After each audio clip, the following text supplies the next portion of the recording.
Tatlong Chinese national ang dinakip sa Makati City dahil sa pagdukot at panggagahasa umano sa isang babaeng Vietnamese. At batay sa investigasyon, hindi lang daw ang tatlong suspect ang humalay sa biktima. Saksi, si Ian Cruz. Kunin nyo na! Wala na, ipapasa na doon! Ito ang aktual na rescue operation ng Makati City Police sa 33 anyos na Vietnamese sa isang condo unit sa barangay San Lorenzo, Makati kaninang madaling araw. Umiiyak ang biktima nang makababa at makaalpas mula sa umanay kumidnap at gumahasa sa kanya na tatlong Chinese. Agad namang kumilos ang SWAT team papanik sa mga silid at agad nasa kote si alias Leng.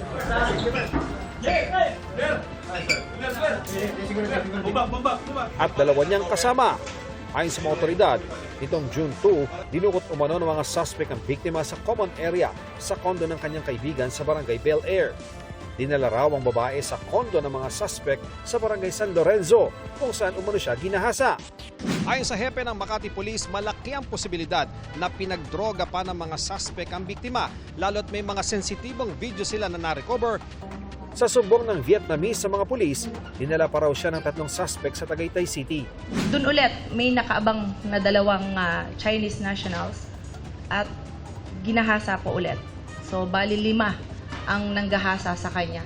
Madaling araw kahapon nang makabalik na sila sa kondo ng tatlong suspect sa Makati. Kinontak daw ng mga ito ang asawa ng biktima at nagdemand ng 500 million Vietnamese dong o 1 milyong piso. Alarming siya dahil kung hindi ma-provide ang ransom money na 1 million, nagsabi din siya na puputulan po ng daliri. Ang mister ng Vietnamese, kinontak naman ang kaibigan ng kanyang misis kaya naisuplong sa mga pulis ang pagkidnap. Nakapag-message din sa kaibigan ng biktima kung saan siya naroroon. Kaya naisakatuparan ng rescue operation sa tulong ng gwardya at property management. Yung kinakatok po sa unit, may narinig na po sila na pagsigaw nung babae, yung victim po. And talagang nagkasa. Bago na rescue ang babaeng Vietnamese, may isang babae umano na Pilipinang lumabas sa unit ng mga suspect. Inimbita siya nung isang Chinese, so nandun siya. Pero nung makita na niya na yung treatment dun sa Vietnamese victim, hinold na rin siya. Na-recover sa mga suspect ang 2 baril na naka-silencer, mga bala, osas, plaka ng sasakyan, mga cellphone na ang iba binasag pa umano ng mga suspect, mga peking US dollar bills at tinatayang 20 gramo ng hinihinalang shabu. May mga government ID rin at may mga nakuha pang sex toys. Isa pa sa mga pulisang nasugatan nang masapak daw ng isang suspect ng pwersahan ng buksan ang condo unit. Itinanggi ito ng Chino. Punch the police. Me? Yeah? No. Tumanggi rin ng tila tumatayong leader na si Leng sa lahat ng mga paratang. No, Konami. The girl, her faker. Ayon sa pulisya, dati nang nakulong si Leng at naharap na rin umano sa kaso ng kidnapping at carnapping. Nakulong na to for more than 4 years. At normally nga, ang tinatarget nila yung very vulnerable, yung mga foreigners. Ang kinikidnap nila yung pwede nilang ibugaw sa ibang mga kasama nila. Ipaghaharap ang tatlong suspect ng patong-patong na reklamo habang patuloy na pinaghahanap ang 2 pa nilang kasama. Para sa GMA Integrated News, Ian Cruz ang inyong saksi. Kinumpirma ng Canlaon Volcano Observatory na maituturing na lahar flow ang napunang pagragasa ng tubig at putik sa Tamborong Creek sa La Castellana, Negros Occidental ngayong araw. Sumama raw sa agos ang mga nakadeposito abo mula sa pagputok ng bulkan noong May 13. Patuloy na inabisuhan ang mga nakatira malapit sa mga ilog at creek na maging alerto at lumikas kung kailangan. Lalo't posible masundan ang pagbigay ng mga deposito na abo sa bulkan ngayon pong tag-ulan. Bagang dumami ang mga walang trabaho sa bansa noong Abril kumpara noong Marso ayon sa Philippine Statistics Authority. 72,000 trabaho naman ang naghihintay sa mga job fair na ilulunsad sa Araw ng Kalayaan. Saksi si Darlene Kai. Kulang na kulang ang kinikita ni Joseph sa 6 na oras sa pamamasada bilang delivery rider. 500 hanggang 800 piso ang kinikita niya kada araw. Kaya kung may pagkakataon, gusto niya ng trabahong mas mataas ang sweldo o di kaya ay dagdag racket. Lumit na po yung kita kumpara dati, tapos nagmahal yung bilihin, tapos yun pa yung sobrang traffic. Isa si Joseph sa tinatawag na underemployed o mga taong nagpahayag ng kagustuhan na madagdagan ng oras sa trabaho, magkaroon ng dagdag na trabaho o magkaroon ng panibagong trabaho na may mas mahabang working hours. Sa Labor Force Survey ng Philippine Statistics Authority nitong Abril, tumaas ang underemployment rate sa 14.6%. Katumbas yan ng 7.09 million na underemployed. 2.06 million naman ang unemployed o walang trabaho nitong Abril. Katumbas ang 4.1% unemployment rate na mas mataas din kumpara noong Marso. Mas mataas din ang unemployment rate ngayong Abril kung ikukumpara sa parehong buwan noong nakaraang taon. Dumami kasi yung kasama na sumama dito sa labor force participation dahil of course tumataas yung population 1 year. So isa yun sa factor. If you'll notice, mataas yung increase ng ating labor force participation. Ito ay umakyat ng 340,000 from April 2024 to April 2025. At kadalasan, pag tumataas yung ating labor force participation rate at yung number, hindi naman talaga na-absorb lahat doon sa employed persons. Sa manufacturing industry, pinakamaraming nawalan ng trabaho kumpara sa parehong panahon noong nakaraang taon. Pinakaapektado ang mga nagtatrabaho sa pagawaan ng semiconductor. Kung na-track natin yung ating exports, bumaba rin doon. So ito talaga may impact sa ating external markets, kung saan tayo nag-export. Kung datos mula Enero naman ang titignan, sa sektor ng agrikultura pinakamaraming nawalan ng trabaho.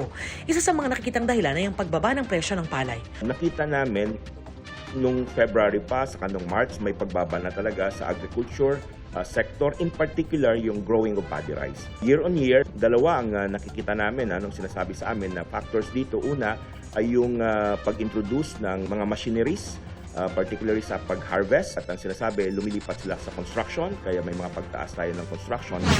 Ayon sa Department of Economy, Planning and Development o DepDev, sa kabila ng bahagyang pagtaas ng unemployment, on track pa rin ang Pilipinas sa target range na 4.4 to 4.7%.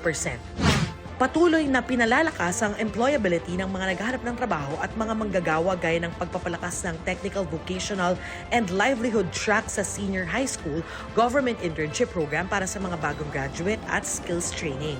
Sa Araw ng Kalayaan, 72,000 trabaho ang iaalok sa 49 na job fair site. Kasama rito ang mga trabaho sa manufacturing, retail, BPO, accommodation, service, microfinance at iba pa. May mga trabaho po katulad ng production operator, sales clerk, call center representative, service crew at microfinance officers.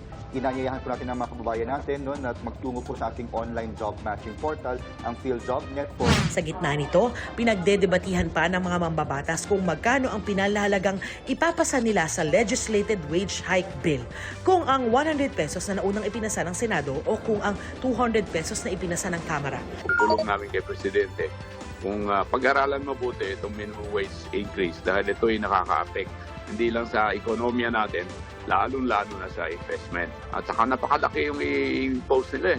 So between 200 to 100 still very big. Mahihirapan yung mga negosyante. 70% ng income monthly ng mga manggagawa ay napupunta sa pagkain.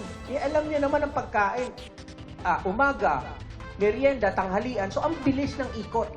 So kaya ganun ang ganun ang impact niyan sa negosyo. Very clear ang logic Bawasan yung tubo. Nung sa tubo kunin, para hindi yan matranslate sa inflationary. Para sa GMA Integrated News, ako si Darlene Kai, ang inyong saksi.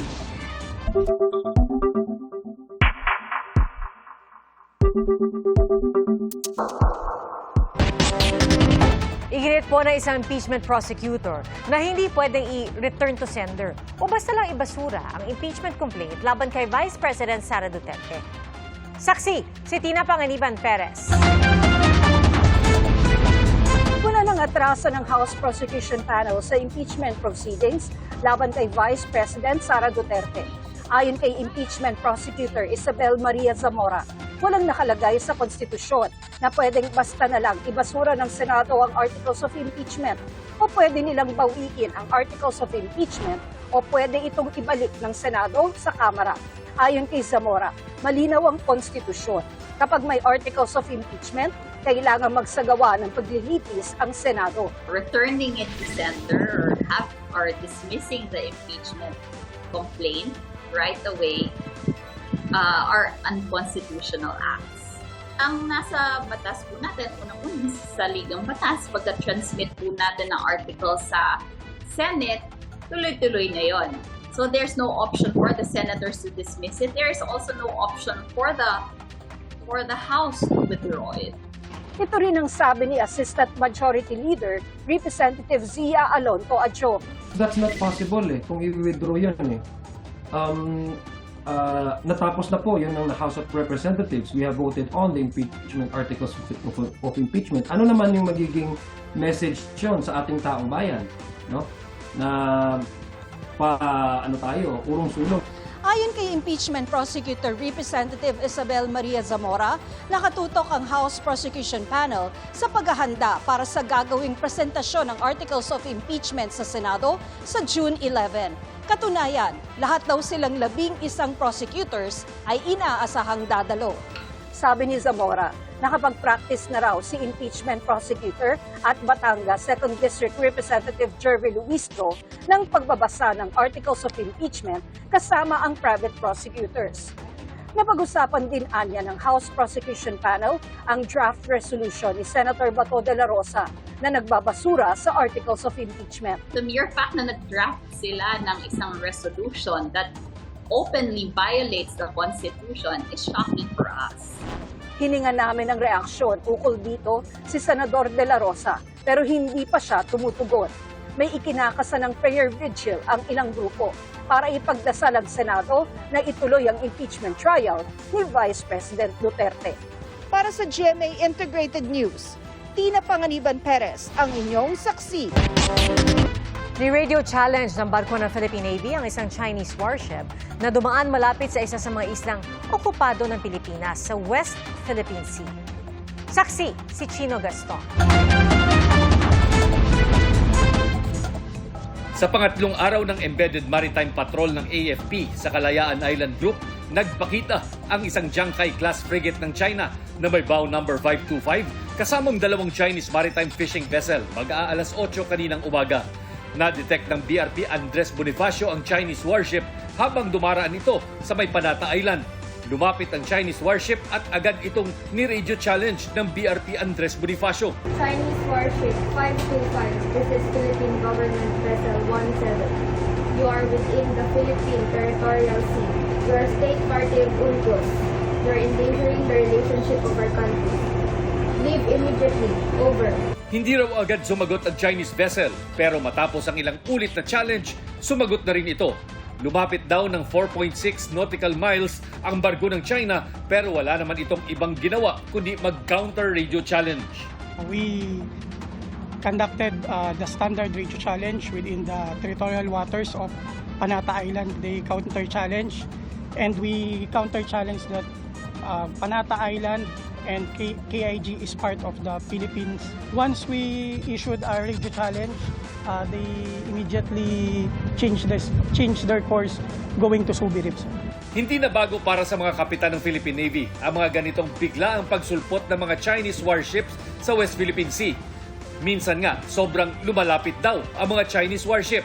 Sa mga oras na ito, critical na masunod daw ang rules of engagement alinsunod sa polisiya ng gobyerno para hindi sumiklab ang karahasan. One action of the tactical units which is coming po is will escalate or de-escalate a certain situation. So kung ano po yung binigay sa amin na ROE, stick po kami doon and if ano yung general ng government natin, yun po yung sinusunod namin.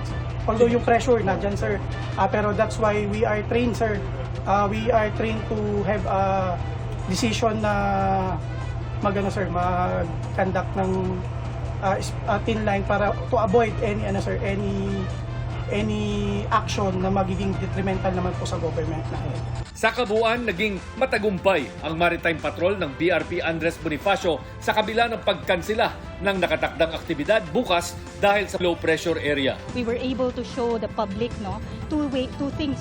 One is the heroism and sacrifice ng ating mga tropa, kung gaano sila nagtitiis na malayo sa pamilya, pero at the same time, nagagampanan pa rin yung misyon ng Sandatahang Lakas ng Pilipinas na protektahan at i-uphold itong sovereignty natin dito sa different areas. Nangako ang AFP na sa mga darating na panahon ay dadagdagan pa at pagagandahin ang mga pasilidad sa mga maritime outposts sa KIG para mapagaan ang buhay ng mga sundalong nadidistino dito. Para sa GMA Integrated News, Chino Gaston ang inyong saksi. Taas presyo sa petrolyo ang nakaamba sa susunod na linggo. Ayon sa Department of Energy, hanggang 70 sentimo ang pwedeng itaas ng presyo ng diesel batay sa 4 na araw na trading. Hanggang 60 sentimo ang posibleng taas presyo sa gasolina at hanggang 40 sentimo naman sa kerosene. Kasama sa nakikitang dahilan ng taas presyo, ang gera ng Russia at Ukraine at ng nuclear deal ng Iran at Amerika, gayon din ang mga wildfires sa Canada na nagdudulot ng agam-agam sa supply ng langis, gayon din ang inventory ng langis sa Amerika. Taas presyo sa petrolyo ang nakaamba sa susunod na linggo. Ayon sa Department of Energy, hanggang 70 sentimo ang pwedeng itaas ng presyo ng diesel batay sa 4 na araw na trading. Hanggang 60 sentimo ang posibleng taas presyo sa gasolina at hanggang 40 sentimo naman sa kerosene. Kasama sa nakikitang dahilan ng taas presyo, ang gera ng Russia at Ukraine at ng nuclear deal ng Iran at Amerika, gayon din ang mga wildfires sa Canada na nagdudulot ng agam-agam sa supply ng langis, gayon din ang inventory ng langis sa Amerika. Tampok ang kultura, obra at ilang pagkain mula sa Pilipinas sa Philippine Pavilion sa Expo 2025 sa Japan. Saksi si Katrina So. Hand-woven art pieces na may multimedia projection na tila dadalhin ka sa iba't ibang rehiyon ng Pilipinas. Yan ang bubungad sa mga bumibisita dito sa Philippine Pavilion sa Expo 2025 sa Osaka, Japan. These are all made of abaca. So the artists weaved abaca to be the canvas for the art piece. And then we printed our art piece on it. And then as you can see, there's strips here. They've been cut into strips and then reweaved together, inserting different materials that are endemic to the Philippines. Marami ang bumilib sa hand-woven art pieces dito, kabilang ang OPM icon na si Jose Marichan at si European Union Ambassador to the Philippines, Massimo Santoro. We've been showing our Japanese friends the island where we were born in Iloilo. Today, this is the first pavilion that we came to. I wanted our Japanese guests to appreciate our pavilion.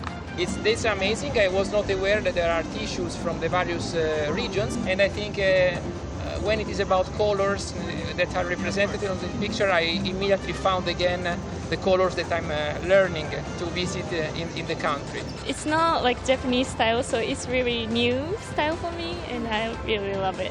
Nung nakita ko yung loob, so I'm really proud to be a Filipino. Kabilang sa mga bumisita sa pavilion ang pamilya ni Romer na mula sa Qatar.